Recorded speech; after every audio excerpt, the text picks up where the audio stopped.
Man, my ex used to talk to me like that, all sweet when she needed something. The moment she got what she wanted, silence. Just like my check engine light. It disappears when I ignore it long enough. Ignoring your check engine light isn't a relationship strategy. Get a scanner. Read the codes. Fix your life. I told my ex she can use regular in my car once. You know what she did? She filled it with E85, talking about it was cheaper. You should have left right then and there. Your fuel trims and your relationship were both doomed. If someone tells you regular is fine and your first instinct is to throw hands, you are a car guy. And my ex said I had high mileage because I've dated more than 2 people. Meanwhile, her DMs look like a dealership lot. Moving on, a well-maintained engine will outlive your dating history. Keep changing that oil. I told my ex I spent $600 on coilovers. She said, that's a vacation. Girl, I'm investing in my future. What do memories do? They don't lower my center of gravity. To be fair, bad coilovers will give you a trip straight into a ditch.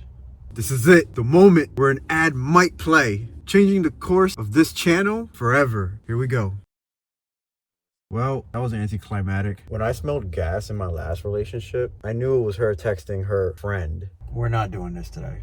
Normal people smell gas and think fire hazard. Car guys smell gas and think, running a little rich today. I've studied information for years, analyzed human psychology, examined logic, rhetoric, and yet the Elden Lord of wrong takes, and we just let him cook. Oh, I'm the final boss of ignorance? Bro, I'm honored. That means you've been fighting this battle for years and still losing. You know what they say? If you can't beat them, cry about it.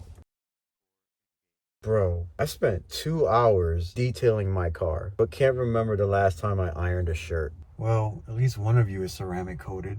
All right, let's hear it. How many of these hit home? What's the most car guy thing you've ever done? Drop it in the comments. Let's laugh together. And remember, if you're talking to your car right now, it's listening. I'm here, I see you, I'm trying to. I'd give you a clever reason to hit the bell, but I'm tired. Just do it. Thanks.